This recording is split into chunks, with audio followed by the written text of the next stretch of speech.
प्रिय संस्कृत मित्राणि, नमः संस्कृताय। मैं आप लोगों के बीच ये पुनः दूसरी वीडियो में आप लोग के सामने आज आया हूं। और हमने जो पहला वीडियो 10वीं कक्षा बिहार बोर्ड के संस्कृत विषय के सिलेबस पर आधारित जो बनाया था, उससे आप लोगों ने बहुत ज़्यादा प्यार दुलार दिया। इसी के कारण हमने सोचा कि चलिए इस कड़ी को और बढ़ाया जाए, आगे बढ़ाया जाए। और इसी कड़ी में हमने 10वीं कक्षा का जो संस्कृत का किताब है पीयूषम, उस किताब को भी पढ़ाने के लिए हमने सोचा कि शुरू कर दें। तो ये वीडियो मेरा जो है खासकर सरकारी विद्यालय के बच्चों के लिए है, क्योंकि अक्सर यह ऐसा सुना जाता है कि सरकारी विद्यालय में खासकर संस्कृत विषय के शिक्षकों की घोर कमी है, बहुत कमी है। बहुत सारे बच्चे ये शिकायत करते हैं कि सर, सरकारी विद्यालय में सभी विषयों की पढ़ाई तो बहुत अच्छे तरीके से हो रही है, पर संस्कृत विषय के शिक्षक नहीं रहने के कारण इस विषय की पढ़ाई नहीं हो पा रही है। कोई दूसरे विषय के शिक्षक किसी तरह से इस विषय को पढ़ा रहे हैं, और प्रायः धारणा ऐसी बच्चों के मन में पहले से ही बैठी हुई है कि संस्कृत बड़ा जटिल विषय है, बड़ा बोरिंग विषय है। और उसके बावजूद भी कोई दूसरे विषय के शिक्षक अगर पढ़ा रहे हैं तो जाहिर है कि संस्कृत विषय के शिक्षक के तरह वह अपनी बातों को प्रस्तुत तो नहीं कर पाएंगे।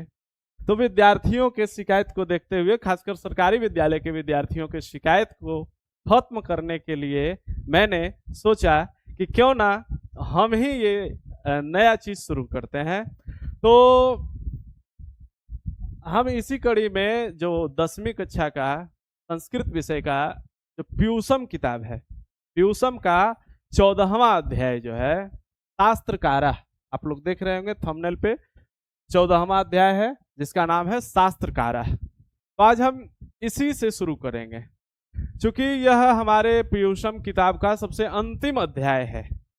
तो हमने सोचा कि अभी 8 महीना खत्म होने को है, तो अब तक बच्चे लगभग 5 अध्याय, 6 अध्याय, 7 अध्याय तो जरूर पढ़ चुके होंगे। तो अगर शुरू से बनाते, पहला चैप्टर से बनाते, पहला अध्याय मंगलम से अगर पढ़ाते, तो बच्चे उतना रुचि हो सकता है नहीं लेते कि चलो ये तो पढ़ा हुआ है ही। तो हमने सोचा कि क्यों ना हम पीछे से शुरू कर देते हैं। शास्त्रकारा तो अभी शायद हमें जहाँ तक जानकारी होगी, जहाँ तक अनुभव है, अभी कोई नहीं पढ़े होंगे, तो हम पीछे से शुरू करते हैं। तो आइए शुरू करते हैं शास्त्रकारा पाठ को पढ़ना और समझना।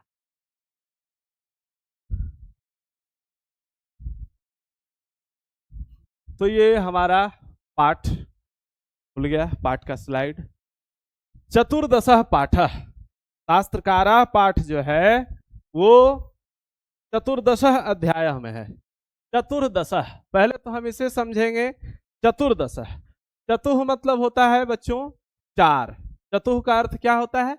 4। और दशह मतलब होता है 10। चतुः मतलब 4 और दशह मतलब 10। तो दोनों को मिला दिया जाए चतुर्दश, और इधर भी अगर हम मिला दिए 4 और 10 मतलब क्या हो गया? 14। तो चतुर्दश मतलब 14। पाठ, पाठ मतलब पाठ, अध्याय। तो आज हम लोग 14वां अध्याय पढ़ेंगे। संस्कृत में बोले तो चतुर्दश पाठ। और पाठ का नाम बड़ा प्यारा है, बड़ा अच्छा नाम है, संस्कृत के जैसा ही नाम है पाठ का नाम, शास्त्रकारा। तो शास्त्रकारा, सबसे पहले हमको समझना है कि शास्त्रकारा आखिर कहते किसको है। शास्त्रकारा मतलब होता क्या है? तो जैसे हम लोग जानते हैं कि जो माला का काम करता है, माला बनाता है, उसको मालाकार कहते हैं। जो चित्र बनाता है उसको चित्रकार कहते हैं। जो रचना करते हैं किसी चीज का, उसे रचनाकार कहते हैं। जो नीति का निर्माण करते हैं उसे नीतिकार कहा जाता है। तो इसी प्रकार से जो शास्त्र की रचना करते हैं, जो शास्त्र लिखते हैं, उन्हें शास्त्रकार कहा जाता है। तो पाठ का नाम हुआ शास्त्रकारा, और इसका अर्थ क्या हुआ? शास्त्र की रचना करने वाले, शास्त्र को लिखने वाले।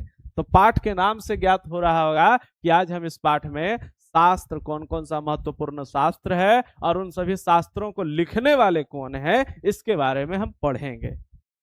क्लियर? आगे बढ़ा जाए। भारते वर्षे, मतलब भारतवर्ष में, हमारा जो यह देश है भारत, उसी को संस्कृत में भारतवर्ष बोला जाता है। भारते वर्षे मतलब भारतवर्ष में शास्त्रानाम, शास्त्रानाम मतलब हो गया शास्त्रों की, हमारे भारतवर्ष में शास्त्रों की महती, महती का अर्थ होता है महान, महती का अर्थ होता है महान, परंपरा श्रूयते, महान परंपरा, हमारे भारतवर्ष में शास्त्र की महान परंपरा श्रूयते, श्रूयते मतलब सुनी जाती है। अब ये महान परंपरा, परंपरा सबसे पहले समझ लीजिए, तो परंपरा किसे कहते हैं? जो बहुत पहले से चली आ रही हो, जो हमारे पूर्वज के द्वारा चला आ रहा है, उसी को क्या कहते हैं? परंपरा। तो भारतवर्ष में, हमारे देश भारत में शास्त्र की जो है महान परंपरा सुनी आ रही है। बहुत पहले से ही शास्त्र की परंपरा चलते आ रही है। हमारे पुराने लोग भी शास्त्र को बहुत ज्यादा मान्यता देते थे, आज के लोग भी शास्त्र की बहुत ज्यादा मान्यता देते हैं। लोग बोलते हैं, शिक्षित लोग, पढ़े लिखे जो भी होते हैं, कि ना शास्त्र में ये चीज लिखा हुआ है, शास्त्र में ऐसा कहा गया है तो हम ऐसा ही करेंगे। तो वो क्या हुआ? ये शास्त्र की परंपरा अब आज भी चल रही है या नहीं चल रही है? चल रही है, तब तो लोग शास्त्र की बातों को आज भी मान रहे हैं। तो वही कह रहा है कि हमारे भारतवर्ष में शास्त्र की महान परंपरा सुनी जाती है।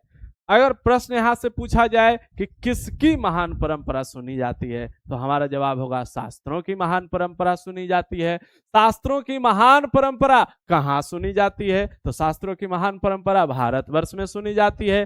भारतवर्ष में शास्त्रों की कैसी परंपरा सुनी जाती है? तो भारतवर्ष में शास्त्रों की महान परंपरा सुनी जाती है।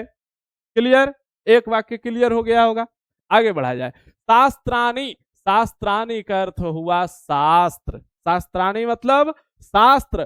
प्रमाण भूतानी, प्रमाण भूत है अर्थात प्रमाण के रूप में है। शास्त्र जो है वो प्रमाण भूत है अर्थात प्रमाण के रूप में है। किस चीज का प्रमाण सर?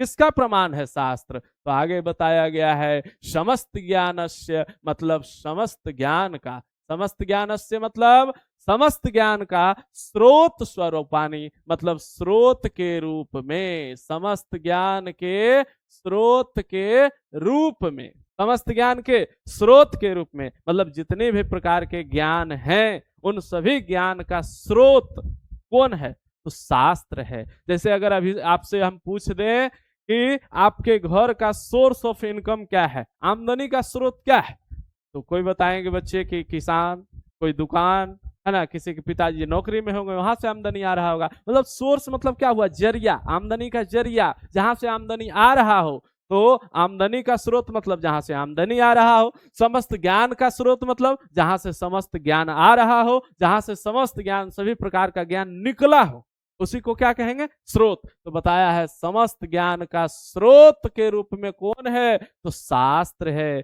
और ये बात सही में है, झूठ नहीं है, प्रमाण के रूप में है यह बात। प्रमाण के रूप में कहा गया है कि शास्त्र जो है वो समस्त ज्ञान का क्या है? स्रोत स्वरूपानी, स्रोत के रूप में संति, संति मतलब है, संति मतलब है, स्रोत के रूप में है। शास्त्र जो है समस्त ज्ञान के स्रोत के रूप में है। और यह बात क्या है? प्रमाणभूत है अर्थात प्रमाण के रूप में है। इस बात को प्रमाण के रूप में बोला गया है, झूठ बात नहीं है। तो आगे पढ़ेंगे। अस्मिन, अस्मिन मतलब होता है इस, अस्मिन मतलब इस, पाठे माने पाठ में, इस पाठ में अर्थात इस शास्त्रकाराह पाठ में। किस पाठ में? शास्त्रकाराह पाठ में। प्रमुख शास्त्रानाम, जो प्रमुख प्रमुख शास्त्र हैं उन प्रमुख शास्त्रों का, च माने और, तत्प्रवर्तका नाम, उसके प्रवर्तकों का, उसके रचनाकारों का, उसके लेखकों का, उन शास्त्रों के, उन प्रमुख शास्त्रों के प्रवर्तकों का निर्देश पूर्वकम, निर्देश करते हुए कि इस शास्त्र के ये प्रवर्तक हैं, इस शास्त्र के ये प्रवर्तक हैं, ये निर्देश करते हुए निरूपणम, निरूपण माने वर्णन, विद्यते माने है, वर्णन किया गया है। तो करा इस पाठ में किसका वर्णन किया गया है? तो इस पाठ में प्रमुख शास्त्रों का, च माने और, तत्प्रवर्तका नाम, उन शास्त्रों के प्रवर्तकों का निर्देश पूर्वकम निरूपणम वर्तते, निर्देश पूर्वक वर्णन है। फिर करा मनोरंजनाय, मतलब मनोरंजन के लिए। मनोरंजनाय मतलब मनोरंजन के लिए। पाठे अस्मिन, इस पाठ में, मनोरंजन के लिए इस पाठ में प्रश्नोत्तर शैली। शैली, शैली मतलब होता तरीका। प्रश्नोत्तर शैली मतलब जिसमें कोई प्रश्न पूछे उसका जवाब कोई दे, फिर कोई प्रश्न पूछे फिर उसका जवाब कोई दे, तो इस शैली को, इस तरीका को प्रश्नोत्तर शैली कहा जाता है। तो करा कि इस पाठ में मनोरंजन के उद्देश्य से, इस तरीका से पढ़ाने से क्या होता है, कोई प्रश्न पूछा कोई बच्चा, गुरुजी उसका जवाब दिए, फिर कोई दूसरा बच्चा प्रश्न पूछा, गुरुजी उसका भी जवाब दिए, तो इससे अन्य बच्चों में भी प्रश्न पूछने की जिज्ञासा उत्पन्न होती है, फिर वो बच्चा भी प्रश्न पूछेगा, उसका भी गुरुजी जवाब देंगे, तो इससे कक्षा जो है थोड़ा रुचिकर हो जाता है। तो इसीलिए कह रहा है कि मनोरंजन के लिए, बच्चा बोरिंग फील नहीं करे, बच्चा को मनोरंजन लगे पढ़ने में, तो मनोरंजन के लिए इस पाठ में प्रश्नोत्तर शैली आसादिता मतलब अपनाई गई, आसादिता मतलब अपनाई गई, वर्तते, वर्तते माने है। तो मनोरंजन के उद्देश्य से इस पाठ में प्रश्नोत्तर शैली को अपनाया गया है। यहां से ऑब्जेक्टिव में प्रश्न क्या पूछ सकता है, शास्त्रकाराः पाठ में किस शैली को अपनाई गई है, बोलेंगे प्रश्नोत्तर शैली। शास्त्रकाराः पाठ में प्रश्नोत्तर शैली को क्यों अपनाया गया है, मनोरंजनाय मतलब मनोरंजन के लिए इस पाठ में प्रश्नोत्तर शैली को अपनाया गया है। क्यों, मनोरंजन के लिए, मनोरंजन के लिए इस पाठ में प्रश्नोत्तर शैली को अपनाया गया है। प्रश्न पूछेगा शास्त्रकारा पाठ में किस शैली को अपनाया गया है, उत्तर देंगे प्रश्नोत्तर शैली को। शुरू करते हैं। सारांश हमको लगता है समझ में आ गया होगा सभी बच्चों को। भारतवर्ष में शास्त्रों की महान परंपरा सुनी जाती है। शास्त्र जो है प्रमाण के रूप में समस्त ज्ञान का स्रोत है, और इस पाठ में प्रमुख प्रमुख शास्त्रों का और उन शास्त्र के प्रवर्तकों का निर्देश पूर्वक वर्णन किया गया है, और मनोरंजन के लिए इस पाठ में प्रश्नोत्तर शैली को अपनाई गई है। क्लियर, यही है इस पाठ का सार। अब पाठ शुरू करते हैं। करा शिक्षक, शिक्षक मतलब शिक्षक हो गए, मास्टर साहब हो गए, गुरुजी। कक्षायाम, कक्षा में अर्थात वर्ग में, शिक्षक महोदय जो है कक्षा में, वर्ग में, प्रविशति प्रवेश करते हैं, आते हैं। अब जो है पढ़ाई शुरू होगी। अब वर्ग कक्ष में जो है शिक्षक महोदय क्या हुए, प्रवेश कर गए। और करा छात्राः, छात्राः माने छात्र लोग, सभी छात्र लोग। सादरम उत्थाय, सादरम आदर के साथ, सादरम मतलब क्या हुआ, आदर के साथ, स माने साथ, आदरम माने आदर, सादरम माने आदर के साथ। उत्थाय, उत्थाय माने उठकर, खड़े होकर के, छात्र लोग जो है आदर के साथ खड़े होकर के, तस्य, तस्य माने उसका, उसका मतलब उस शिक्षक का, अभिवादनम कुर्वन्ति अभिवादन करते हैं, रिस्पेक्ट करते हैं, वेलकम करते हैं, स्वागत करते हैं। जैसे ही कक्षा में शिक्षक महोदय पहुंच गए, छात्र लोग देखते होंगे अपने आप खड़ा हो जाते हैं अपने स्थान से। इसका अर्थ क्या हुआ कि छात्र जो है अभिवादन करते हैं, अपने गुरुजी का अभिनंदन करते हैं, स्वागत करते हैं। बिहार बोर्ड में यहां से प्रश्न पूछा गया था कि कक्षा में कौन प्रवेश करते हैं, तो जवाब हमारा क्या हो जाएगा बच्चों, कक्षा में शिक्षक प्रवेश करते हैं। फिर अगर प्रश्न अगर पूछ दिया जाए कि शिक्षक का अभिवादन कौन करते हैं, तब क्या बोलेंगे, छात्र लोग शिक्षक का अभिवादन करते हैं। अगर प्रश्न पूछ दिया जाए कि छात्र लोग शिक्षक का अभिवादन कैसे करते हैं, तो अपने स्थान पर से उठकर, अपने स्थान पर से खड़ा होकर के अभिवादन करते हैं।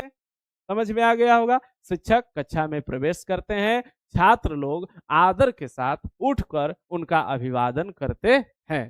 क्लियर। अब शिक्षक, शिक्षक क्या बोलेंगे, उपविशन्तु सर्वे, उपविशन्तु मतलब बैठ जाओ, सर्वे माने सभी लोग, सभी लोग बैठ जाओ। अद्य माने आज, अद्य माने आज। युष्माकम मतलब तुम्हारा, युष्माकम मतलब तुम्हारा। परिचय माने परिचय, आज जो है तुम्हारा परिचय संस्कृत शास्त्र भविष्यति, संस्कृत शास्त्र से होगा। सर जी बोले कि बैठ जाओ, सभी बच्चे बैठ जाओ, आज तुम्हारा परिचय जो है संस्कृत शास्त्र से होगा। यहाँ से भी बिहार बोर्ड में प्रश्न पूछा हुआ है कि संस्कृत शास्त्र से किसका परिचय होगा। तो बताइए बच्चों, संस्कृत शास्त्र से किसका परिचय होगा? गुरुजी क्या बोल रहे हैं कि आज तुम्हारा परिचय संस्कृत शास्त्र से होगा। तो तुम्हारा कहने का मतलब क्या है? ये सभी बच्चों का, छात्रों का। तो छात्रों का परिचय संस्कृत शास्त्र से होगा। अगर प्रश्न पूछ दिया जाए कि छात्र का परिचय किससे होगा? संस्कृत शास्त्र से होगा। संस्कृत शास्त्र से किसका परिचय होगा? छात्र का परिचय होगा। ऐसा शिक्षक महोदय बोले कि सभी लोग बैठ जाओ, आज तुम्हारा परिचय संस्कृत शास्त्र से होगा। समझ में आ रहा होगा। फिर अब कोई बच्चा है युवराज, कोई बच्चा है कौन? युवराज। युवराज कहा गुरुदेव, युवराज बोला गुरुदेव शास्त्रम किम भवति, शास्त्रम शास्त्र किम क्या भवति होता है। गुरुजी सबसे पहले ये बताइए शास्त्र होता क्या है, शास्त्र किसको कहते हैं, इसका परिचय हम करवाइएगा आप हमको, हम लोगों से। सबसे पहले ये हम लोग को बता दीजिए कि आखिर शास्त्र होता क्या है, शास्त्र किसको कहते हैं। किसने पूछा? युवराज ने पूछा। युवराज ने क्या पूछा? गुरुदेव शास्त्रम किम भवति, गुरुदेव शास्त्र क्या होता है। अब देखिए जरा गुरुजी का क्या जवाब है कि शास्त्र क्या होता है। इस पे गुरुजी क्या कहते हैं कि शास्त्रम नाम ज्ञानस्य शासकम अस्ति, शास्त्र जो है वो ज्ञान का क्या है? शासक है। शास्त्र जो है ज्ञान का शासक है। गुरुजी क्या बोले? शास्त्रम, शास्त्रम मतलब शास्त्र, ज्ञानस्य मतलब ज्ञान का, ज्ञानस्य मतलब ज्ञान का, शासकम मतलब शासक, शासकम मतलब शासक, अस्ति मने है, ज्ञानस्य शासकम नाम अस्ति, ज्ञान के शासक का नाम है।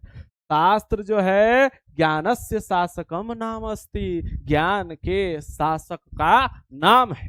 अर्थात ज्ञान पर जो शासन करता हो, ज्ञान पर जो राज करता हो, जिसके अंडर में ज्ञान है। अभी हम यहाँ पढ़े थे हम लोग कि समस्त ज्ञान का स्रोत कौन है? शास्त्र। मतलब जितने भी ज्ञान है, जितने भी प्रकार के ज्ञान है, सभी का स्रोत अगर कोई है तो कौन है? शास्त्र है। यहाँ भी गुरुजी वही बात बता रहे हैं कि शास्त्र मतलब शास्त्र जो है ज्ञानस्य मने ज्ञान के, शासकम मने शासक का, नाम मने नाम, अस्ति मने है। शास्त्र जो है वो ज्ञान के शासक का नाम है, शास्त्र जो है ज्ञान के शासक का नाम है। और गुरुजी बताए कुछ मानवा नाम, मानवा नाम मतलब मानवों के, मानवा नाम मतलब मानवों के कर्तव्य अकर्तव्य विषयान। यहाँ तीन शब्द है, कर्तव्य अकर्तव्य विषयान। कर्तव्य मने कर्तव्य का, अकर्तव्य मने अकर्तव्य, विषयान मने बारे में।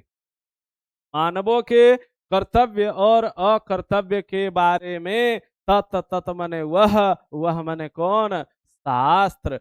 शिक्षयति, शिक्षयति मने शिक्षा देता है। गुरुजी बोले कि मानव को कर्तव्य और अकर्तव्य के बारे में, कर्तव्य और अकर्तव्य के विषय में तत् शिक्षयति, वह शिक्षा देता है। वह मतलब कौन? शास्त्र। तो शास्त्र जो है मानवों को कर्तव्य अर्थात क्या करना चाहिए, अकर्तव्य अर्थात क्या नहीं करना चाहिए, मानव को क्या करना चाहिए क्या नहीं करना चाहिए, इस विषय में वह शिक्षा देता है। इसके बारे में वह शिक्षा देता है, वह मतलब कौन? शास्त्र। तो शास्त्र जो है मानव को सिखाता है मानव के कर्तव्य और मानव के अकर्तव्य। प्रश्न पूछ सकता है मानव के कर्तव्य के बारे में कुछ शिक्षा कौन देता है? बोलेंगे शास्त्र। मानव के अकर्तव्य के बारे में शिक्षा कौन देता है? उत्तर हो जाएगा शास्त्र। अगर दोनों मिलाकर के एक साथ पूछे कि मानव के कर्तव्य और अकर्तव्य के बारे में शिक्षा कौन देता है, तो शास्त्र। उत्तर क्या हो जाएगा? शास्त्र। फिर करा शास्त्रम एव, शास्त्रम मतलब शास्त्र, एव मने ही, अधुना मने आज। शास्त्र ही है जो आज अध्ययन विषय है, अध्ययन का विषय मतलब सब्जेक्ट, कथयते, कथयते मने कहा जाता है। शास्त्र को ही आज अध्ययन का विषय भी कहा जाता है। तो आज शास्त्र को क्या कहा जाता है? सब्जेक्ट, अध्ययन विषय, जो भी हम अध्ययन में कर रहे हैं, जिस भी विषय को पढ़ रहे हैं, यही सब क्या है? शास्त्र है। तो इसीलिए बोले गुरुजी कि अधुना अधुना माने आजकल, अध्ययन विषय माने अध्ययन विषय को कथ्यते माने कहा जाता है क्या चीज? शास्त्र ही। शास्त्र को ही आजकल अध्ययन विषय भी कहा जाता है। पाश्चात्य देशेषु, पाश्चात्य देशेषु मतलब होता है पश्चिमी देशों। पाश्चात्य देशेषु मतलब पश्चिमी देशों में। अनुशासनम, ध्यान दीजिएगा, पश्चिमी देशों में अनुशासनम, इंग्लिश में भी लिख दिया है डिसिप्लिन, अपि माने भी, अपि मतलब भी, अभिधीयते मतलब कहा जाता है। पाश्चात्य देशों में अर्थात पश्चिमी देशों में शास्त्र को अनुशासन भी कहा जाता है। पूछेगा पश्चिमी देशों में शास्त्र को क्या कहा जाता है? अनुशासन कहा जाता है। पश्चिमी देशों में अनुशासन किसे कहा जाता है? शास्त्र को कहा जाता है। शास्त्र को अनुशासन भी कहाँ कहा जाता है? पश्चिमी देशों में। समझ में आ रहा होगा। तथापि, तथापि मतलब होता है फिर भी। शास्त्रस्य लक्षणम मतलब शास्त्र का लक्षण, धर्म शास्त्रेषु मतलब धर्म शास्त्र में इत्थम वर्तते, यह है। इतना तो शास्त्र के बारे में गुरुजी बता दिए, अभी और बता रहे हैं कि धर्म शास्त्र में शास्त्र का लक्षण यह है। क्या क्या बताए फिर हम एक बार देख लेना चाहते हैं। शास्त्र जो है ज्ञान के शासक का नाम है। शास्त्र जो है मानव को कर्तव्य और अकर्तव्य के बारे में शिक्षा देता है। शास्त्र ही आजकल अध्ययन का विषय कहा जाता है। पाश्चात्य देशों में अनुशासन भी शास्त्र को कहा जाता है। और इतना के बाद भी गुरुजी कह रहे हैं कि फिर भी धर्म शास्त्र में शास्त्र का लक्षण यह है। इसके बाद गुरुजी ने एक श्लोक बोला है, प्रवृत्ति वा निवृत्ति वा नित्येन कृतकेन वा पुंसाम येनोपदिश्येत तच्छ शास्त्रम अभिधीयते।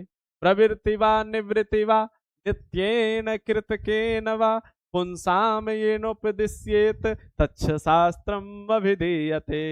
बोले गुरुजी प्रवृत्ति, प्रवृत्ति मतलब होता है आसक्ति। प्रवृत्ति मतलब होता है आसक्ति। वा का अर्थ होता है या। निवृत्ति, निवृत्ति मतलब होता है विरक्ति। निवृत्ति मतलब विरक्ति। वा मने या, नित्येन मतलब नित्य अर्थात होता है अस्थाई।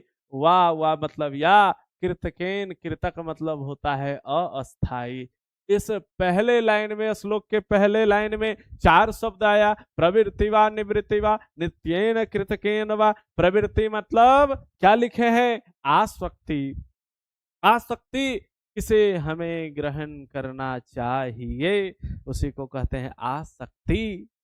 निवृत्ति विरक्ति, विरक्ति मतलब किसे हमें छोड़ देना चाहिए, किसका त्याग कर देना चाहिए, उसी को कहते हैं विरक्ति, उसी को कहते हैं निवृत्ति। याद रखना है प्रवृत्ति, प्रवृत्ति मतलब आसक्ति। आसक्ति माने हमें क्या ग्रहण करना चाहिए, क्या ग्रहणीय है, क्या ग्रहण करने योग्य है। दूसरा हुआ विरक्ति, निवृत्ति, निवृत्ति मतलब विरक्ति, विरक्ति मतलब क्या छोड़ने योग्य है, किसका हमें त्याग कर देना चाहिए। नित्येन, नित्येन मतलब नित्य होता है, नित्य मतलब अस्थाई होता है। यह संसार में क्या अस्थाई है। वा माने या, कृतकेन, कृतकेन माने कृतक, इस संसार में क्या कृतक है, क्या अस्थाई है। पुंसाम, पुंसाम का अर्थ होता है लोगों को। पुंसाम मतलब लोगों को। येन मने जो, उपदिश्येत मने उपदेश देता हो। उपदिश्येत मतलब उपदेश देता हो, लोगों को जो उपदेश देता हो, लोगों को इन सभी चीजों का जो उपदेश देता हो, लोगों को जो उपदेश देता हो कि क्या ग्रहण करने योग्य है, लोगों को जो उपदेश देता हो क्या छोड़ने योग्य है, लोगों को जो उपदेश देता हो क्या नित्य है, अस्थाई है, लोगों को जो उपदेश देता हो क्या कृतक है, क्या अस्थाई है।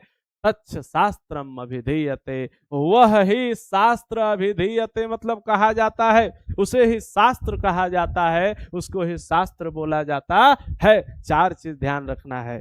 लोगों को जो यह बताए क्या आसक्ति है अर्थात क्या ग्रहणीय है अर्थात क्या ग्रहण करने योग्य है, क्या निवृत्ति है अर्थात क्या विरक्ति है, क्या छोड़ देने लायक है, क्या नित्येन अर्थात नित्य है अर्थात अस्थाई है, और क्या कृतकेन अर्थात कृतक अर्थात अस्थाई है।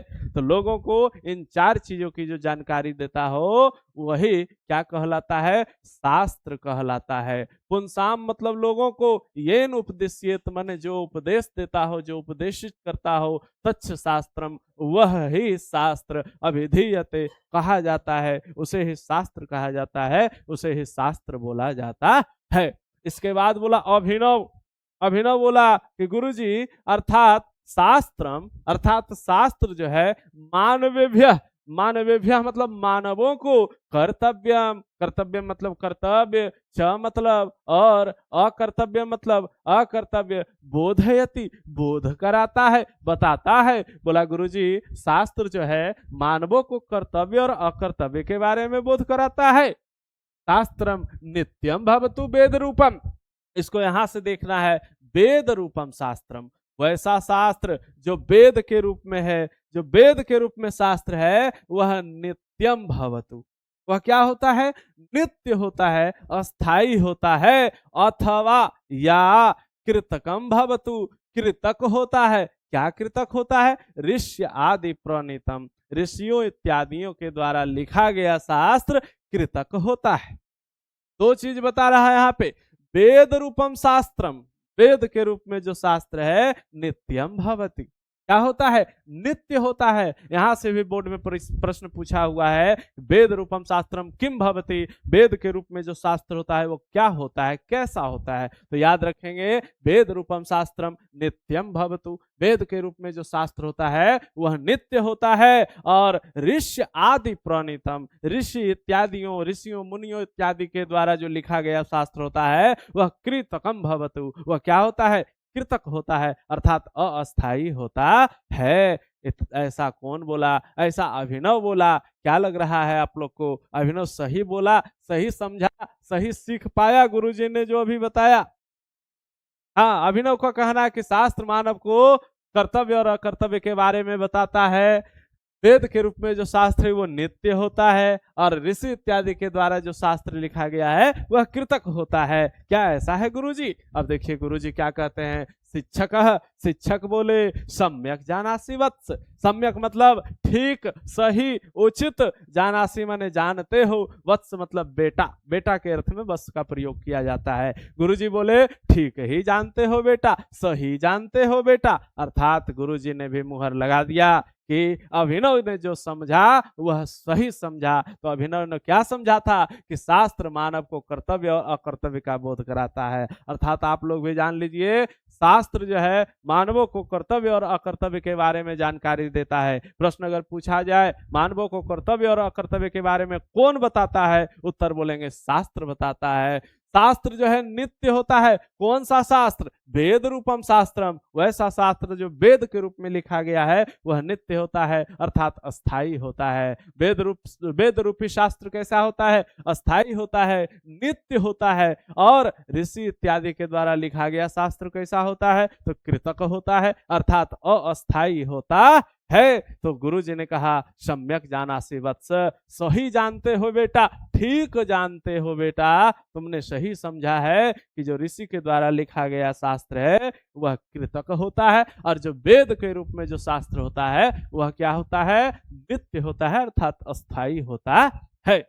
फिर गुरु जी कहे हैं कृतकम शास्त्रम, जो कृतक शास्त्र होता है, जो अस्थाई शास्त्र होता है वह ऋषियः, ऋषियः मतलब ऋषि के द्वारा, वा मतलब अभी हम बताए थे थोड़ा देर पहले, या वा मतलब या अन्य विद्वान सह, जो कृतक शास्त्र होता है वह ऋषि के द्वारा या किसी अन्य विद्वान के द्वारा रचित बनता, रचा गया होता है, लिखा गया होता है। अर्थात कृतक शास्त्र की रचना किन्होंने की होती है, तो कृतक शास्त्र की रचना ऋषियों ने की होती है या किसी अन्य विद्वान के द्वारा कृतक शास्त्र की रचना की गई होती है। क्लियर? ऋषियों या विद्वानों के द्वारा लिखा गया शास्त्र कैसा होता है, कृतक होता है। क्लियर है, समझ में आ रहा होगा। फिर करा सर्वप्रथम सबसे पहले षट, षट माने होता है छह, षट मतलब छह, छह मतलब छह, कितने? छह वेद अंगानी, वेद का अंग। यहां से भी प्रश्न पूछा हुआ है, वेद के कितने अंग? वेद के छह अंग। वेदस्य कति अंगानि? वेदस्य षट अंगानि, षट अंगानि वेद अंगानि, षट वेद अंगानि, छह वेद के अंग। तो वेद के कितने अंग होते हैं? छह अंग होते हैं। और ये छवो के छवो शास्त्रानि सन्ति, छवो के छवो क्या है? शास्त्र हैं। सबसे पहले बताइए वेद के कितने अंग होते हैं? छह अंग होते हैं। संस्कृत में बोले तो षट अंगानि, छह अंग। वेद के कितने अंग? छह अंग। और छवो के छवो अंग क्या है? शास्त्रानि सन्ति, वेद के छवो जो अंग है वह छवो का छवो क्या है? तो शास्त्र है। क्या है? शास्त्र है। और तानी, तानी मतलब वे हैं, वे वेद के छवो अंग हैं। कौन कौन है? यहाँ लिखा हुआ है। तो वेद का जो पहला अंग है वो शिक्षा है। पहला कौन है? शिक्षा। दूसरा कल्प, दूसरा क्या है? कल्प। तीसरा व्याकरण, तीसरा कौन है? व्याकरण। चौथा निरुक्तम, चौथा कौन सा है? निरुक्तम। पांचवा छंद। छठा ज्योतिषम च इति, च मने और, ज्योतिषम मने ज्योतिष। तो ये छह जो है वेद के क्या हुए? अंग हुए। प्रश्न पूछेगा वेद के कितने अंग होते हैं? बोलना है वेद के छह अंग होते हैं। पहला कौन सा है? शिक्षा। पहला कौन सा है? शिक्षा। दूसरा कौन सा है? कल्प। तीसरा कौन सा है? व्याकरण। चौथा कौन सा है? निरुक्त। पांचवा छंद और छठा ज्योतिष। शिक्षा, कल्प, व्याकरण, निरुक्त, छंद, ज्योतिष। शिक्षा, कल्प, व्याकरण, निरुक्त, छंद और ज्योतिष। ये छवो के छवो वेद के अंग हैं और शास्त्र है। ये छवो वेद के अंग हैं और क्या है? शास्त्र हैं। ये इतनी बातें किन्होंने बताई? इतनी बातें गुरु ने बताई, गुरु जी ने बताई। गुरु जी ने कहा कि कृतक शास्त्र जो है, अस्थाई शास्त्र जो है, ऋषियों या अन्य विद्वानों के द्वारा रचा गया होता है। और सबसे पहले वेद के छह अंग हैं जो क्या हैं? शास्त्र हैं। और उनमें से कौन कौन से हैं? तो वे कौन है? तो शिक्षा है, कल्प है, व्याकरण है, निरुक्त है, छंद है और ज्योतिष है।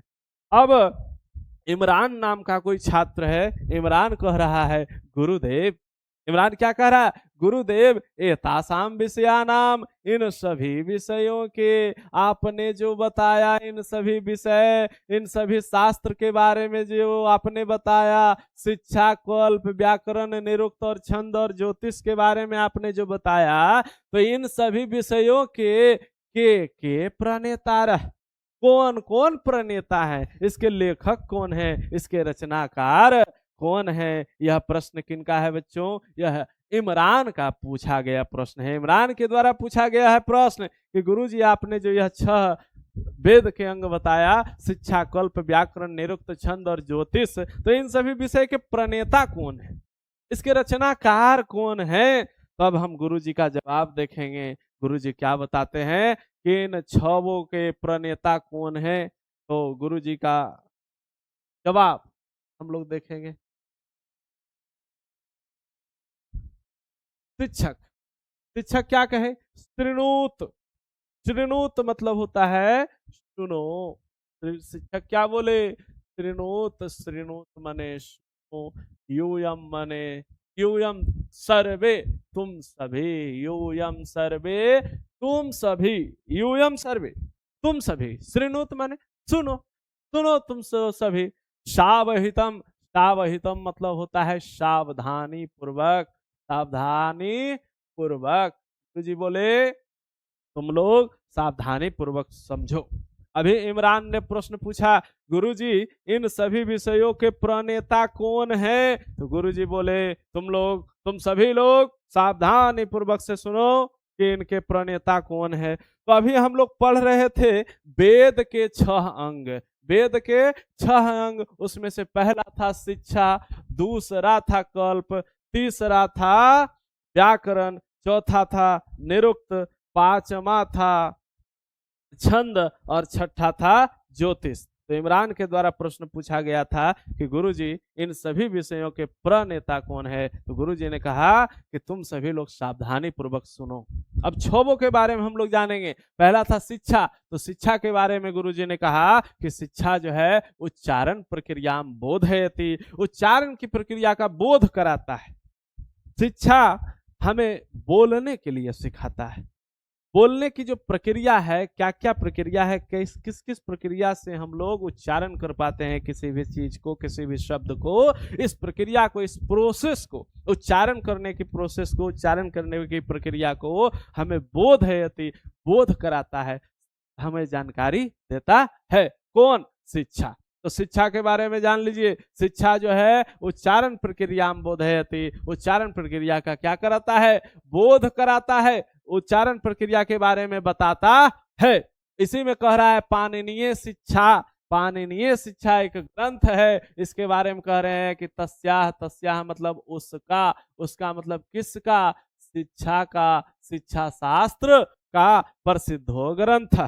शिक्षा शास्त्र का प्रसिद्ध ग्रंथ कौन सा है? पाणिनीय शिक्षा। ध्यान देंगे, पाणिनीय शिक्षा क्या है? तो पाणिनीय शिक्षा एक ग्रंथ है। पाणिनीय शिक्षा किस शास्त्र का ग्रंथ है? तो पाणिनीय शिक्षा शिक्षा शास्त्र का ग्रंथ है, जो वेद का पहला अंग है।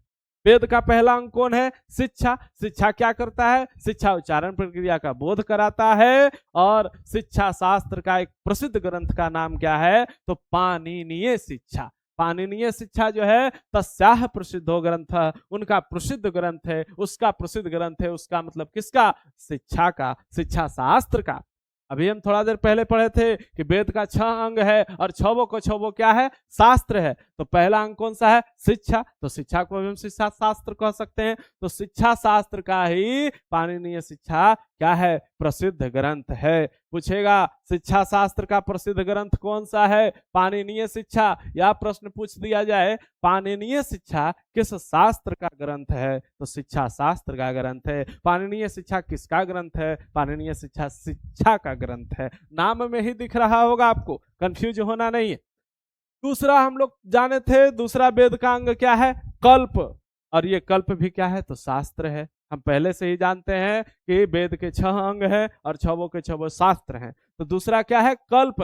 तो कल्प के बारे में गुरुजी बताए हैं, कल्प जो है कर्म कांड ग्रंथ है। कैसा ग्रंथ है? कर्म कांड वाला ग्रंथ है। कर्म कांड किसको कहते हैं? पूजा पाठ को। तो कल्प में पूजा पाठ के बारे में बताया गया है। कल्प जो है कर्म कांड वाला ग्रंथ है, पूजा पाठ की विधि व्यवहार को बताया गया है उसमें, कर्म कांड वाला ग्रंथ है। और सूत्रात्मक, सूत्र के रूप में है, मतलब श्लोक के रूप में, मंत्र के रूप में है। तो कल्प सूत्रात्मक है। सूत्रात्मक कहने का मतलब मंत्र के रूप में, सूत्र के रूप में, अर्थात किस रूप में? मंत्र के रूप में। पूछेगा कौन सा ग्रंथ सूत्रात्मक है? क्या बोलेंगे? कल्प।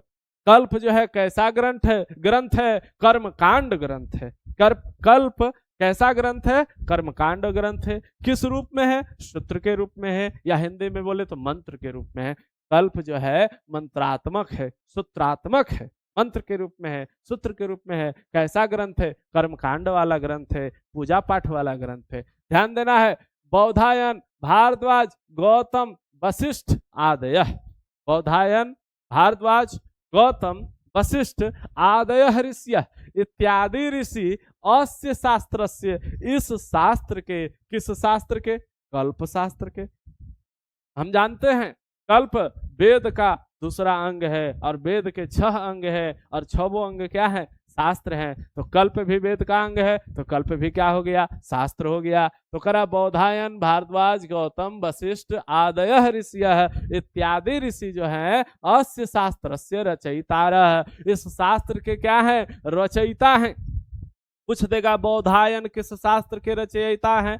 कल्प शास्त्र के। भारद्वाज किस शास्त्र के रचयिता हैं? कल्प शास्त्र के। गौतम किस शास्त्र के रचयिता हैं? कल्प शास्त्र के। वशिष्ठ किस शास्त्र के रचयिता हैं? कल्प शास्त्र के। कल्प शास्त्र कैसा ग्रंथ है? कर्मकांड वाला ग्रंथ है। कल्प शास्त्र किस रूप में है? सूत्र के रूप में है। क्लियर? तो अंग हमने समाप्त कर लिया वेद का। तीसरा है व्याकरण। तीसरा कौन सा है? व्याकरण। कह रहा कि व्याकरणम तू, मतलब व्याकरण तो पाणिनि कृतम। किसके द्वारा कृत? पाणिनि के द्वारा कृत, कृत माने लिखित, रचित जिसको कहते हैं। तो व्याकरण किनके द्वारा कृत है? पाणिनि के द्वारा। व्याकरण किनके द्वारा लिखित है? पाणिनि के द्वारा। व्याकरण किनके द्वारा रचित है? पाणिनि के द्वारा। प्रसिद्धम, पाणिनि के द्वारा कृत व्याकरण प्रसिद्ध है, पाणिनि के द्वारा लिखित व्याकरण प्रसिद्ध है, पाणिनि के द्वारा रचित व्याकरण प्रसिद्ध है। पूछ देगा पाणिनि किनके द्वारा लिखित है? व्याकरण किनके द्वारा लिखित है? पाणिनि के द्वारा। व्याकरण के रचनाकार कौन है? पाणिनि। पाणिनि के द्वारा क्या लिखा हुआ प्रसिद्ध है? व्याकरण। पाणिनि के द्वारा व्याकरण लिखा हुआ क्या है? प्रसिद्ध है। चौथा हम लोग आ गए निरुक्तस्य। निरुक्त, निरुक्त का, निरुक्तस्य का अर्थ हो गया निरुक्त का कार्यम मतलब कार्य, वेदार्थ बोधः, वेद के अर्थों का बोध कराना। निरुक्तस्य कार्यम वेदार्थ बोध, निरुक्त का कार्य जो है वेदों के अर्थ का बोध कराना, वेद का क्या अर्थ होता है इसको बोध कराना, इस चीज की जानकारी देना किसका कार्य है? तो निरुक्त का कार्य है, जो वेद का कैमा अंग है? चौथा अंग है। वेद का चौथा अंग कौन सा है? निरुक्त। निरुक्त का कार्य क्या है? तो निरुक्तस्य कार्यम वेदार्थ बोध, निरुक्त का कार्य वेद के अर्थों का क्या करना है? बोध करना है, जानकारी देना है। और तस्य रचयिता यास्क, और उसके रचयिता कौन है? यास्क है। तो निरुक्त के रचयिता कौन है? यास्क है। याद रखना है पाणिनि जो है किसके रचयिता है? व्याकरण के रचयिता हैं। और बोधायन, भारद्वाज, गौतम, वशिष्ठ किसके रचयिता हैं? कल्प के रचयिता हैं। पाणिनीय शिक्षा किसका ग्रंथ है? शिक्षा का ग्रंथ है, शिक्षा शास्त्र का ग्रंथ है। फिर आगे हम लोग पांचवा पढ़ेंगे छंद। छंद शास्त्र, वेद का पांचवा अंग हो गया छंद शास्त्र। तो छंद जो है पिंगल रचिते, छंद जो है पिंगल महोदय के द्वारा रचित। पिंगल नाम है, ऋषि का नाम है पिंगल। तरा छंद जो है पिंगल रचिते, पिंगल के द्वारा रचित सूत्र ग्रंथ है प्रारब्धम। प्रारब्धम प्रारंभ है, प्रारंभ है। प्रारंभ जो पिंगल के द्वारा रचित छंद शास्त्र है, यह सूत्र ग्रंथ के रूप में प्रारंभ हुआ है। तो प्रारंभ में, शुरुआत में इसमें सूत्र है। और अभी हम पहले ही बताए हैं सूत्र मतलब मंत्र, सूत्र मतलब मंत्र। इसके शुरुआत में क्या है? सूत्र है, मंत्र है। किसके? तो पिंगल के द्वारा रचित छंद में, छंद शास्त्र में। छंद शास्त्र किन के द्वारा रचित है? पिंगल के द्वारा रचित है। पिंगल के द्वारा रचित छंद शास्त्र के प्रारंभ में क्या है? तो सूत्र है, सूत्र है। याद रखना है पिंगल द्वारा रचित कौन सा शास्त्र है? छंद। छंद जो है प्रारंभ में कैसा है, किस रूप में है? तो सूत्र के रूप में ग्रंथ है। छंद शास्त्र जो है यह सूत्र के रूप में, प्रारंभ में सूत्र के रूप में लिखा गया ग्रंथ है। अब वेद का हम छठा अंग जानेंगे जिसका नाम है ज्योतिष। वेद के छठे अंग का नाम ज्योतिष। तो ज्योतिष, हम ज्योतिष जो है लगध रचितेन, ध्यान देना है लगध भी नाम है, ऋषि का नाम है लगध। करा लगध रचितेन, लगध के द्वारा रचित, लगध के द्वारा रचा गया क्या चीज? ज्योतिषम मतलब ज्योतिष शास्त्र। फिर प्रश्न बन गया ज्योतिष शास्त्र के रचनाकार कौन है? लगध। लगध द्वारा रचित कौन सा शास्त्र है? ज्योतिष शास्त्र। ध्यान देंगे ज्योतिषम, ज्योतिष जो है लगध रचितेन, लगध के द्वारा रचित वेदांग ज्योतिष ग्रंथेन, वेदांग ज्योतिष ग्रंथ से प्रावर्तत लिया गया है, प्रावर्तत लिया गया है। तो ध्यान देंगे ज्योतिष ग्रंथ जो है वो वेदांग ज्योतिष ग्रंथ से लिया गया है, जो किनके द्वारा रचित है? लगध के द्वारा रचित है। तो यहाँ पे प्रश्न पूछेगा वेदांग ज्योतिष ग्रंथ के रचनाकार कौन है? लगध। वेदांग ज्योतिष ग्रंथ के रचनाकार कौन है? लगध। और ज्योतिष किस ग्रंथ से लिया गया है? तो ज्योतिष शास्त्र जो है वेदांग ज्योतिष ग्रंथ से लिया गया है। और जब वेदांग ज्योतिष ग्रंथ के ही रचनाकार लगध हैं, तो बताइए ज्योतिष के रचनाकार कौन हो जाएंगे? ज्योतिष के रचनाकार भी लगध हो जाएंगे। क्यों? क्योंकि ज्योतिष कहाँ से लिया गया है? वेदांग ज्योतिष ग्रंथ से लिया गया है। और वेदांग ज्योतिष ग्रंथ के रचनाकार कौन है? लगध हैं। तो ज्योतिष के भी रचनाकार कौन हो जाएंगे? लगध। तो ध्यान देना है, अगर प्रश्न में पूछा जाए वेदांग ज्योतिष ग्रंथ के रचनाकार कौन है, तो बोलेंगे लगध। या अगर प्रश्न में पूछा जाए ज्योतिष शास्त्र के रचनाकार कौन, तब भी बोलेंगे लगध। तो ये दोनों सेम है। वेदांग ज्योतिष ग्रंथ से ही ज्योतिष शास्त्र लिया गया, तो पूरा वेदांग ज्योतिष ग्रंथ ही लगध लिखे हैं, तो ज्योतिष भी कौन लिखे होंगे? लगध। तो ये 6 जो है वेद के अंग थे, जिसे शिक्षक महोदय ने बताया, गुरु जी ने बताया, 6 वेद के अंग। और 6 के कौन रचनाकार हैं, कौन प्रवर्तक हैं? शिक्षा उच्चारण प्रक्रिया का बोध कराता है। पाणिनीय शिक्षा इसका प्रसिद्ध ग्रंथ है। कल्प जो है कर्मकांड के रूप में, सूत्र के रूप में कर्मकांड वाला ग्रंथ है, जिसके रचनाकार बौधायन, भारद्वाज, गौतम, वशिष्ठ इत्यादि ऋषि हैं। व्याकरण पाणिनि के द्वारा लिखा गया प्रसिद्ध है। निरुक्त का कार्य जो है क्या है? वेदों के अर्थों का बोध कराना। और निरुक्त के रचनाकार कौन है? यास्क। छंद जो है पिंगल के द्वारा रचा गया है, जो प्रारंभ में सूत्र के रूप में है। ज्योतिष लगध के द्वारा लिखा गया वेदांग ज्योतिष ग्रंथ से लिया गया है। लगध के द्वारा लिखे गए वेदांग ज्योतिष ग्रंथ से ज्योतिष लिया गया है। तो ज्योतिष शास्त्र के रचनाकार लगध हो गए, या वेदांग ज्योतिष ग्रंथ के रचनाकार भी लगध हो गए। अब अब्राहम है। अब्राहम पूछ रहा है कुछ प्रश्न। किम, क्या, एतावंतः, ये सब, किम मने क्या, एतावंतः ये सब, एव एव मने ही शास्त्रकाराः सन्ति, शास्त्रकार हैं। अरे गुरु जी, क्या ये सब ही शास्त्रकार हैं? यही लोग शास्त्रकार हैं।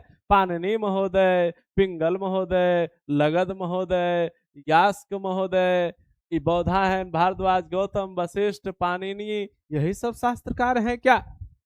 इनका प्रश्न है, अब्राहम का प्रश्न है। किम एतावंतः एव शास्त्रकारः सन्ति, गुरुजी क्या ये लोग ही शास्त्रकार हैं? इन्हीं को शास्त्रकार कहा जाता है? तब गुरुजी ने कहा नहीं नहीं, ध्यान देना है। गुरुजी ने क्या कहा? नहीं नहीं, एते प्रवर्तकाः एव, ये लोग जो हैं प्रवर्तक हैं। गुरुजी ने कहा नहीं नहीं, मतलब नहीं, ये लोग शास्त्रकार नहीं है। तो कौन है?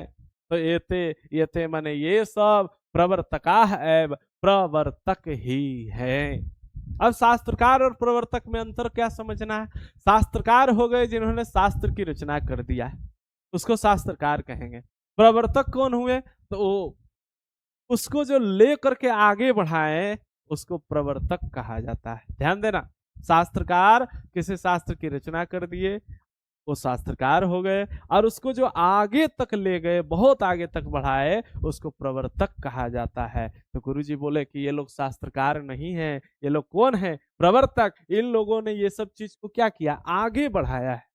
इसीलिए कहा कि नहीं नहीं, ये शास्त्रकार नहीं है, ये थे प्रवर्तकाः है। ये लोग क्या है? ये लोग सिर्फ और सिर्फ प्रवर्तक हैं। गुरुजी और कुछ बोल रहे हैं कि वस्तुतः, वस्तुतः मतलब वास्तव में, वस्तुतः मतलब वास्तव में, महती परंपरा, महान परंपरा, वास्तव में महान परंपरा। किसका महान परंपरा? एतेषां शास्त्राणां महान परंपरा, इन सभी शास्त्रों की महान परंपरा। ये जो शास्त्र हम लोग पढ़े अभी, शिक्षा शास्त्र, कल्प शास्त्र, व्याकरण शास्त्र, निरुक्त शास्त्र, छंद शास्त्र और ज्योतिष शास्त्र, ये जो शास्त्र हमने पढ़ा, तो इन सभी शास्त्रों की महान परंपरा वास्तव में प्रवर्ति भी माने पूर्व के लोगों के द्वारा, प्रवर्ति भी मतलब होता है पूर्व के लोगों के द्वारा, पहले के लोगों के द्वारा संचालिता माने चलाया गया, चलाई गई,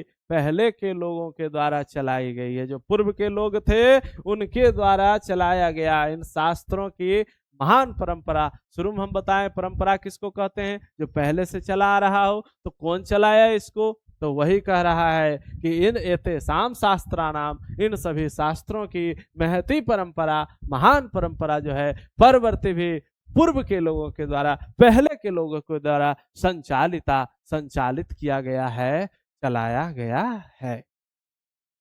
समझ में आ गया? किंच कुछ दर्शन शास्त्रानि, कुछ दर्शन शास्त्र जो है कितने? तो फिर बोला सट मतलब अभी थोड़ा देर पहले हम बताए थे 6। तो 6 दर्शन शास्त्र जो है अस्मिन देशे अस्मिन, इस देश में, इस देश में मतलब किस देश में? इस भारत देश में कितने दर्शन शास्त्र? तो 6 दर्शन शास्त्र उपक्रांतानि चलाया गया। तो इस भारत देश में कितने दर्शन शास्त्र चलाए गए? 6 दर्शन शास्त्र चलाए गए। अभी थोड़ा देर पहले 6 के बारे में हम लोग कुछ पढ़े थे। किसके बारे में पढ़े थे? 6। तो अभी थोड़ा देर पहले पढ़े थे कि वेद के अंग जो है वो 6 होते हैं। शिक्षा होता है, कल्प होता है, व्याकरण होता है, निरुक्त होता है, छंद होता है और ज्योतिष होता है। यह 6 जो है वेद के अंग हैं। और फिर हम 6 पढ़ रहे हैं किसके बारे में? 6 दर्शन शास्त्रानी।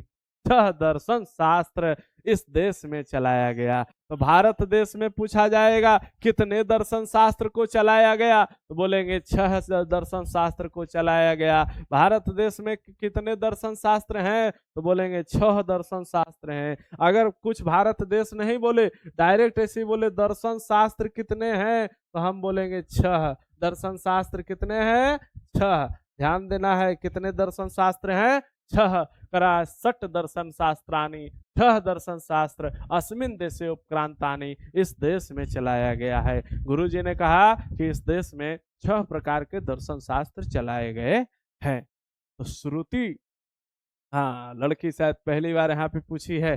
अभी तक लड़के ही पूछ रहे थे प्रश्न, अब लड़की भी एंट्री मार दी है। लड़की कर रही है आचार्य वर, आचार्य श्रेष्ठ, आचार्य श्रेष्ठ दर्शना नाम, इन सभी दर्शनों के आपने जो भी कहा 6 दर्शन शास्त्रानी, 6 दर्शन शास्त्र हैं, 6 दर्शन हैं। तो हमको ये बताइए गुरुजी कि दर्शना नाम, इन दर्शनों के, इन 6 दर्शनों के प्रवर्तका, कौन से कौन कौन प्रवर्तक हैं? अशास्त्रकारा, कौन शास्त्रकार हैं? के प्रवर्तका, कौन प्रवर्तक हैं? के शास्त्रकारा, कौन शास्त्रकार हैं? आपने भी गुरुजी बताया कि इस देश में 6 प्रकार का दर्शन चलाया गया, 6 प्रकार का दर्शन शास्त्र चलाया गया। तो हमको ये पहले बताइए कि इन सभी दर्शनों के कौन प्रवर्तक हैं और कौन शास्त्रकार हैं? श्रुति का प्रश्न है, समझ में आ गया? इन दर्शनों के कौन प्रवर्तक हैं और कौन शास्त्रकार हैं?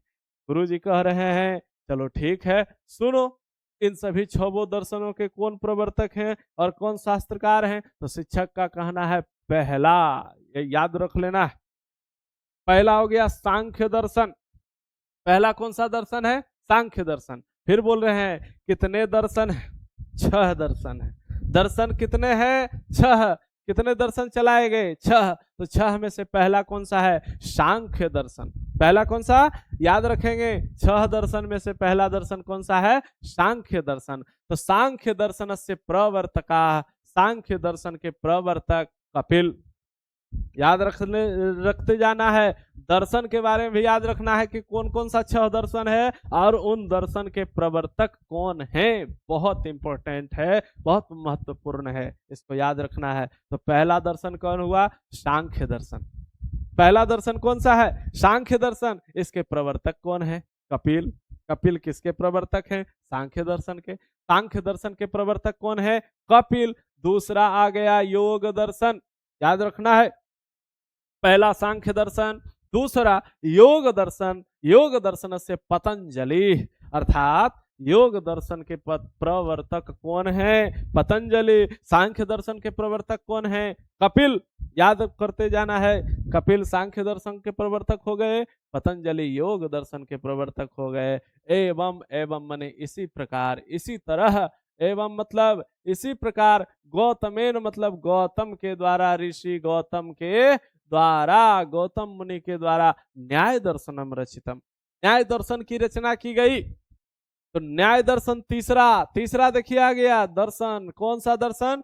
न्याय दर्शन। पहला सांख्य दर्शन, दूसरा योग दर्शन, तीसरा न्याय दर्शन। सांख्य दर्शन के कपिल, न्याय दर्शन के गौतम और योग दर्शन के पतंजलि। 3 रचितम माने रचा गया। एवं मतलब इसी प्रकार, गौतमेन माने गौतम के द्वारा न्याय दर्शनम रचितम, न्याय दर्शन की रचना की गई, न्याय दर्शन रचा गया। च मतलब और कनादेन, कनाद भी नाम है, ध्यान रखिएगा। कनाद क्या है? नाम है, महर्षि है, ऋषि हैं। कनादेन माने कनाद के द्वारा, महर्षि कनाद के द्वारा वैशेषिक दर्शनम आ गया, चौथा दर्शन आ गया वैशेषिक दर्शनम। पहला सांख्य दर्शन, दूसरा योग दर्शन, तीसरा न्याय दर्शन, चौथा वैशेषिक दर्शनम। वैशेषिक दर्शन किनके द्वारा? कनादेन, कनाद के द्वारा। किनके द्वारा? कनाद के द्वारा। और पांचवा कह रहा है जैमिनी ना, मतलब जैमिनी के द्वारा। जैमिनी ना मतलब क्या हुआ? जैमिनी के द्वारा, महर्षि जैमिनी के द्वारा मीमांसा दर्शनम। कौन सा दर्शन? मीमांसा दर्शन पांचवा हो गया। जैमिनी के द्वारा कौन सा दर्शन?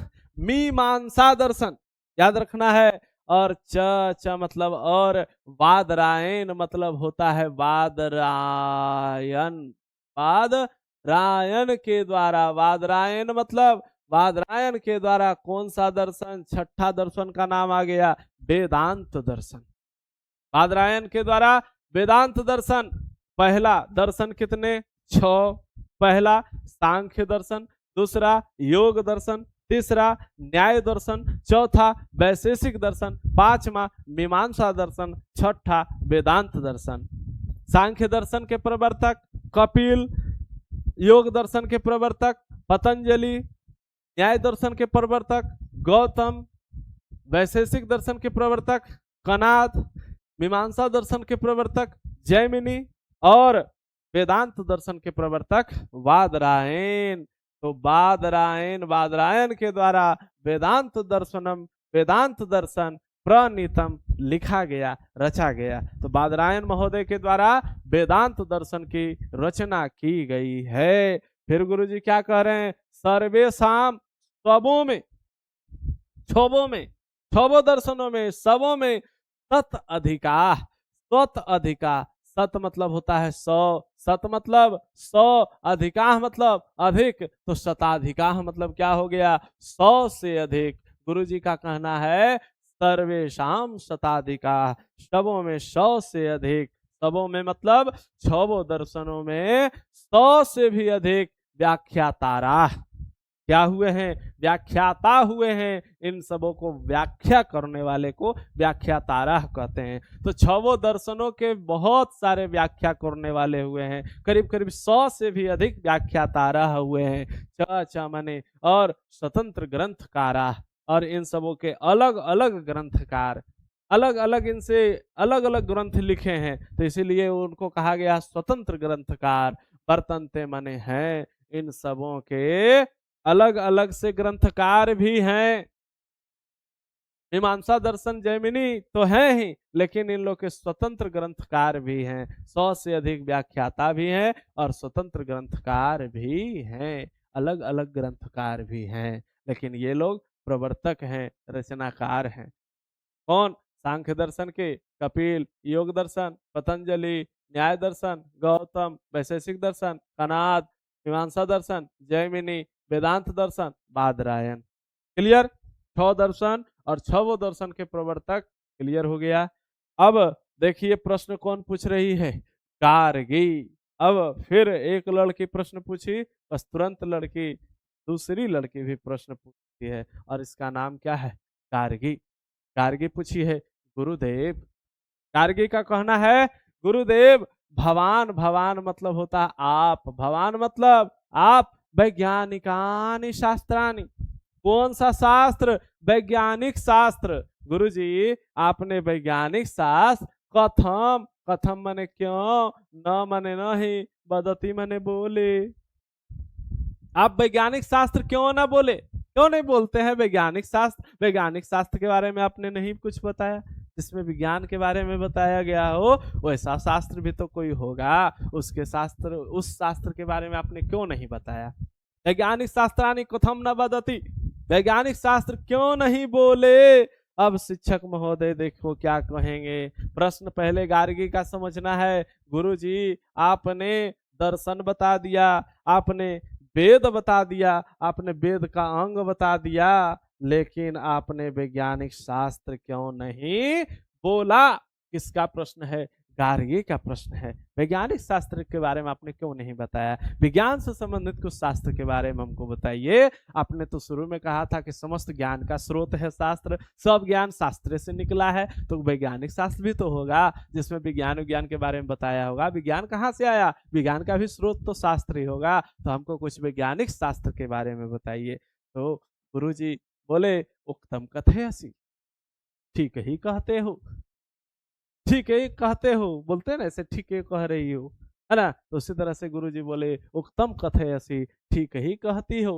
अब सुनो, प्राचीन भारते, अभी नहीं, प्राचीन भारते, प्राचीन भारत में, पहले के भारत में, विज्ञानस्य मने विज्ञान का विभिन्न शाखा, विज्ञान के बहुत सारे शाखाओं का, विज्ञान के बहुत सारे शाखाओं का शास्त्रानी मतलब शास्त्र प्रावर्तंत लिखा गया, रचा गया प्राचीन भारत में। अभी नहीं लिखा गया। कब लिखा गया? प्राचीन भारत में। प्राचीन भारत में विज्ञान के बहुत सारे शाखाओं के शास्त्र लिखे गए हैं। विज्ञान का जानते होंगे बहुत सारा शाखा है ना। तो गुरु जी कहे कि विज्ञान के बहुत सारे शाखाओं के शास्त्र को प्राचीन भारत में लिखा गया। अभी विद्वानों की शायद कमी हो गई है, अभी शास्त्र नहीं लिखा जाता है, इसीलिए गुरु जी कहे प्राचीन भारते, मतलब प्राचीन भारत में विज्ञानस्य विभिन्न शाखा नाम, विज्ञान के बहुत सारे शाखाओं के शास्त्रानि प्रावर्तन, शास्त्र को रचा गया। अब उसमें से बता रहे हैं कि पहला क्या है? आयुर्वेद शास्त्र। पहला कौन सा है? आयुर्वेद शास्त्र। हाँ, यहाँ पे थोड़ा मिस प्रिंट हो गया, चरक संहिता, चकर संहिता नहीं, चरक संहिता होता है। चरक महोदय जो थे आयुर्वेदाचार्य थे, आयुर्वेद के रचनाकार थे, आयुर्वेद शास्त्र के रचनाकार चरक। वो र और क में अदला बदली हो गया, मिस प्रिंट है, सुधार लीजिएगा उसको। आयुर्वेद शास्त्र मतलब आयुर्वेद शास्त्र में चरक संहिता किताब का नाम है। आयुर्वेद शास्त्र का कौन सा किताब है? तो चरक संहिता एक ग्रंथ है जो किस शास्त्र का है? आयुर्वेद शास्त्र का है। आयुर्वेद शास्त्र का कौन सा ग्रंथ? चरक संहिता, चमने और सुश्रुत संहिता, दो याद रखना, दो ग्रंथ, चरक संहिता, सुश्रुत संहिता। चरक संहिता किस शास्त्र का ग्रंथ है? आयुर्वेद शास्त्र का। सुश्रुत संहिता किस शास्त्र का ग्रंथ है? आयुर्वेद शास्त्र का। तो याद रखना है, आयुर्वेद शास्त्र माने आयुर्वेद शास्त्र में चरक संहिता, च मतलब और सुश्रुत संहिता, यह जो दोनों है इति मतलब यह शास्त्रकारा नामना ऐब, शास्त्रकार नामना ऐब, शास्त्रकार के नाम पर ही, शास्त्रकार के नाम पर ही, शास्त्रकार के नाम पर ही, अर्थात यह जो ग्रंथ का नाम है यह शास्त्रकार के नाम पर ही, इन शास्त्र के जो रचनाकार हैं उन्होंने अपने नाम पर ही इस ग्रंथ का नाम रख दिया, प्रसिद्ध अस्ता प्रसिद्ध है। तो चरक संहिता और सुश्रुत संहिता शास्त्रकार के नाम पर ही क्या है? प्रसिद्ध है। तो यहाँ से हम लोग को समझना है शास्त्रकार का नाम मतलब क्या, अर्थात चरक संहिता के शास्त्रकार, चरक संहिता के रचनाकार कौन हुए? चरक महोदय हो गए।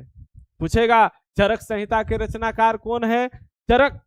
चरक संहिता किनके द्वारा रचित है? चरक महोदय के द्वारा। सुश्रुत संहिता के रचनाकार कौन है? सुश्रुत हो जाएंगे। सुश्रुत संहिता किसके द्वारा रचित है? तो सुश्रुत के द्वारा रचित है। पूछेगा चरक संहिता और सुश्रुत संहिता किस शास्त्र में है? किस शास्त्र का ग्रंथ है? तो आयुर्वेद शास्त्र का ग्रंथ है। आयुर्वेद शास्त्र के किन्हीं दो प्रमुख ग्रंथों के नाम बताएं तो चरक संहिता, सुश्रुत संहिता बोल देंगे। चरक संहिता के रचनाकार कौन है? चरक हैं। सुश्रुत संहिता के रचनाकार कौन है? सुश्रुत संहिता। तो ये दोनों ग्रंथ जो है वो शास्त्रकार के नाम से ही प्रसिद्ध है, शास्त्रकार के नाम पर ही वो ग्रंथ का नाम रख दिया गया है। क्लियर? तत्र एव, वहां ही, अर्थात इस चरक संहिता में ही, इस सुश्रुत संहिता में ही रसायन विज्ञानम क्या है? अभी गार्गी का कहना था वैज्ञानिक शास्त्र के बारे में बताएं, वैसा शास्त्र बताएं जिसमें विज्ञान के बारे में जानकारी दिया गया हो। तो देखो यहाँ बता दिया गया कि तत्र एव, वहां ही, अर्थात उस चरक संहिता में ही, उस सुश्रुत संहिता में ही, या उस आयुर्वेद शास्त्र में ही रसायन विज्ञानम, क्या है? रसायन विज्ञान है। भौतिक विज्ञानम च मतलब और भौतिक विज्ञानम मतलब भौतिक विज्ञान अंतर्भूह अस्तः, अंतर्भूह है, समाहित है इसी में, अर्थात इस चरक संहिता में, इस सुश्रुत संहिता में, या कह सकते हैं इस आयुर्वेद शास्त्र में क्या क्या है? तो रसायन विज्ञान है और भौतिक विज्ञान समाहित है। तो रसायन विज्ञान और भौतिक विज्ञान दोनों किस शास्त्र में समाहित है? बोलेंगे आयुर्वेद शास्त्र में। पूछेगा आयुर्वेद शास्त्र में क्या क्या समाहित है, कौन कौन सा विज्ञान समाहित है? तब कहेंगे आयुर्वेद में रसायन विज्ञान और भौतिक विज्ञान अंतर्भूत है, अर्थात समाहित है। फिर कह रहे हैं गुरुजी ज्योतिष शास्त्र अपि, मतलब ज्योतिष शास्त्र में भी, ज्योतिष शास्त्र में भी क्या है? खगोल विज्ञान। आप लोग जानते होंगे ज्योतिष शास्त्र में क्या रहता है? ज्योतिषाचार्य जो होते हैं हाथ देख करके कुछ बताते हैं, है ना? तो ज्योतिष शास्त्र में क्या क्या है? खगोल विज्ञान। खगोल विज्ञान किसको कहते हैं? ग्रह नक्षत्र की जानकारी जिससे मिलता है उसी को खगोल विज्ञान कहते हैं। गणितम, गणित मतलब गणित, इत्यादि शास्त्रान संति, इत्यादि शास्त्र हैं। देखता होगा ज्योतिष महोदय हाथ देख करके ग्रह नक्षत्र और दिन समय गुना भाग काल उल सब जोड़ के, जोड़ घटा गुना भाग करके आपका हाथ देख करके ज्योतिषाचार्य बताता है। तो समझ गए ज्योतिष शास्त्र में क्या क्या है? खगोल विज्ञान और गणितम इत्यादि शास्त्रानि संति, खगोल विज्ञान और गणित इत्यादि शास्त्र है। फिर करा आर्यभट्ट से ग्रंथ, आर्यभट्ट का ग्रंथ। आर्यभट्ट का नाम जरूर सुने होंगे, हमारे बिहार के ही थे जिन्होंने शून्य का आविष्कार भी किया था। करा आर्यभट्ट से ग्रंथ, आर्यभट्ट का ग्रंथ आर्यभट्टीय नामा। आर्यभट्टीय नामा, ऐसे नाम से ही पता चल रहा होगा। अगर प्रश्न में पूछ दिया जाएगा आर्यभट्टीय नामा के रचनाकार कौन है, ग्रंथ के नाम से ही पता चल रहा है आर्यभट्ट। आर्यभट्टीय नामा के रचनाकार कौन है? आर्यभट्ट। तो आर्यभट्ट से ग्रंथ, आर्यभट्ट का ग्रंथ आर्यभट्टीय नामा प्रसिद्ध।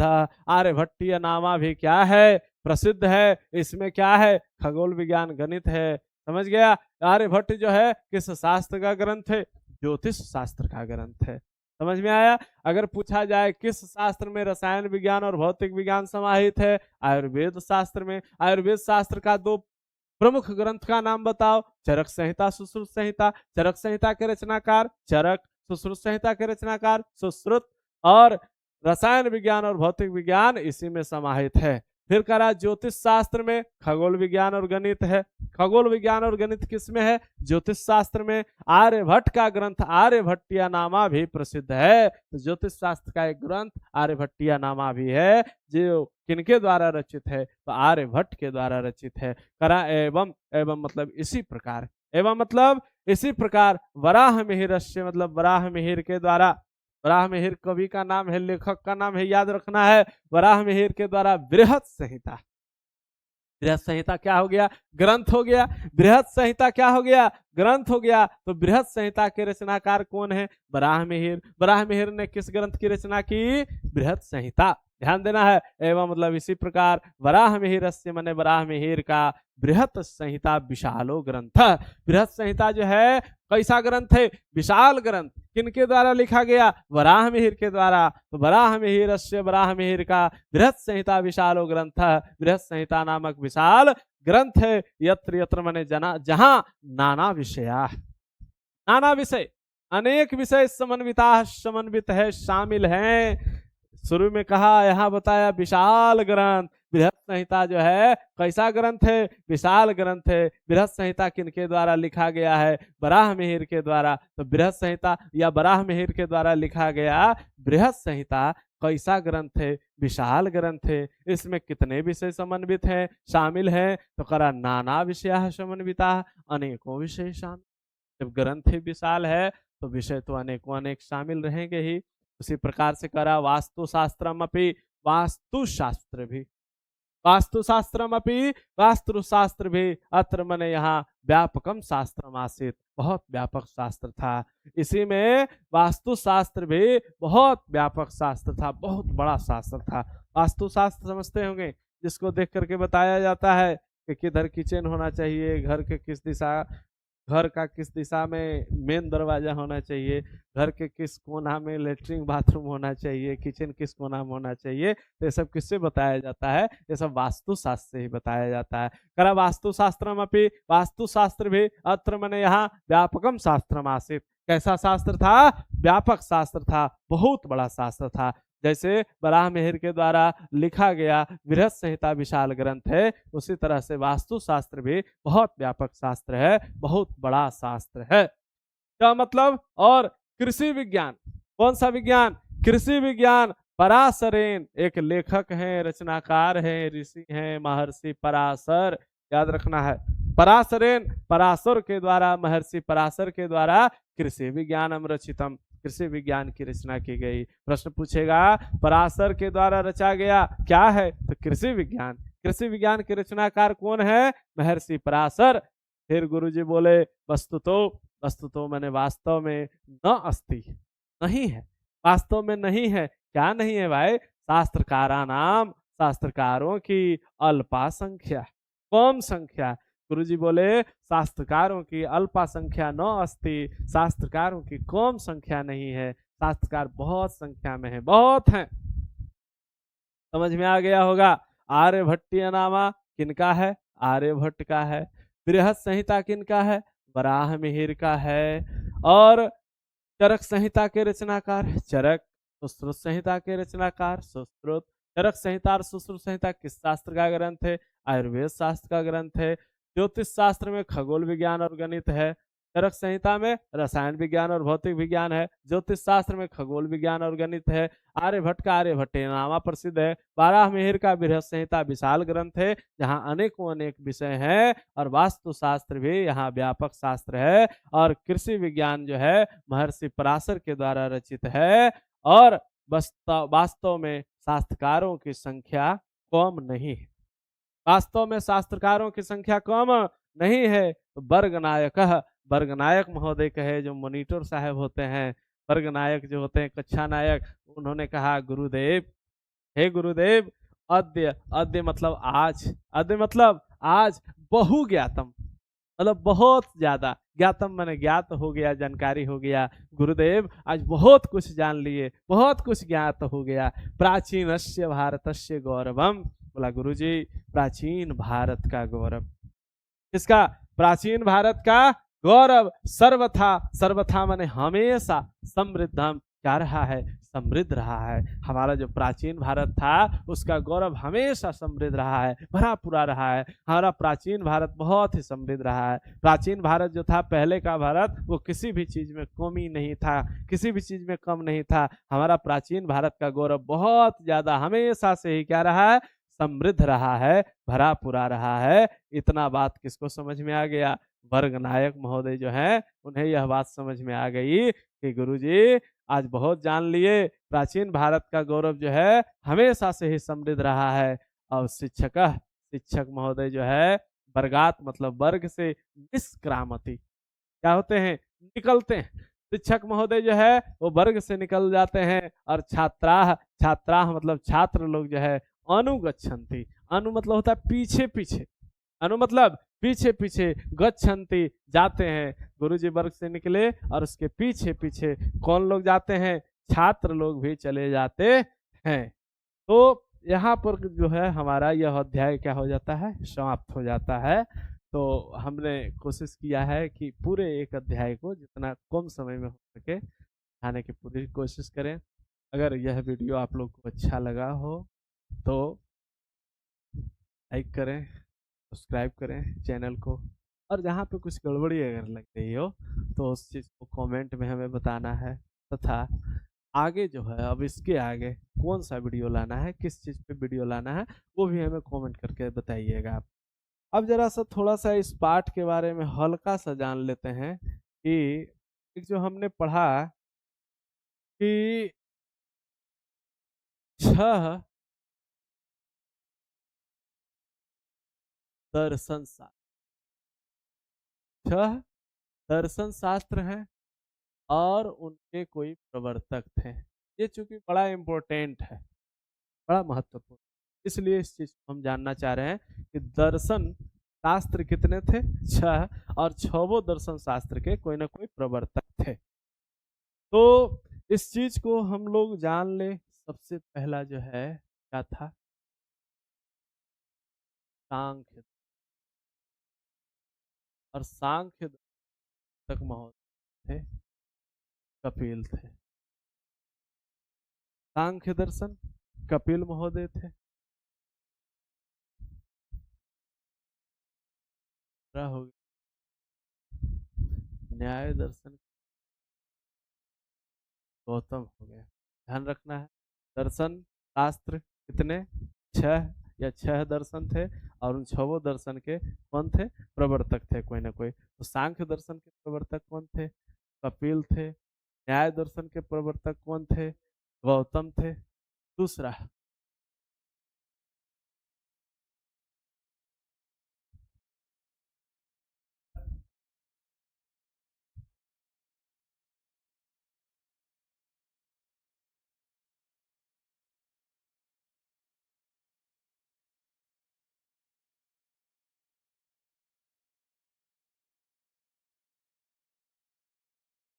योग।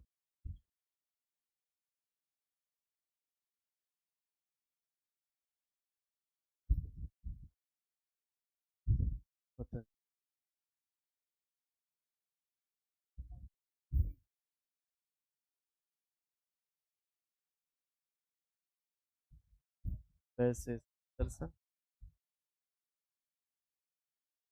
हाँ, सांख्य दर्शन कपिल, न्याय दर्शन गौतम, मीमांसा दर्शन जैमिनी, योग दर्शन पतंजलि, वैशेषिक दर्शन कणाद। दर्शन हो गए बादरायण। इस पे जरा ज्यादा फोकस करना है। तो सांख्य दर्शन कपिल, न्याय दर्शन गौतम, मीमांसा दर्शन जैमिनी, योग दर्शन पतंजलि, वैशेषिक दर्शन कनाद, और वेदांत दर्शन बादरायण। थोड़ा सा ध्यान देना है, इससे बहुत ज्यादा प्रश्न पूछता है।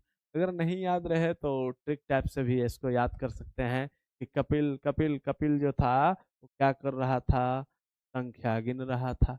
कपिल जो है क्या कर रहा था? संख्या गिन रहा था। याद रखना इस तरह से, कपिल क्या कर रहा था? संख्या गिन रहा था।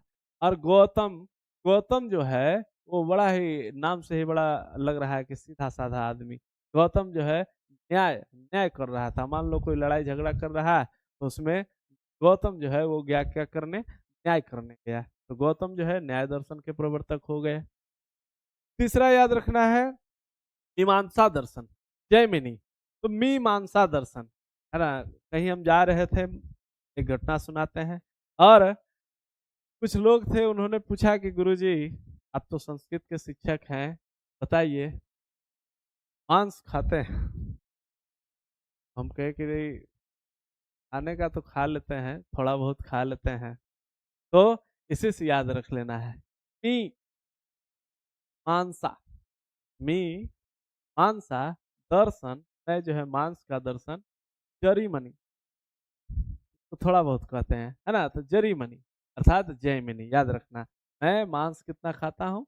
जरी मनी, थोड़ा बहुत खाता हूँ।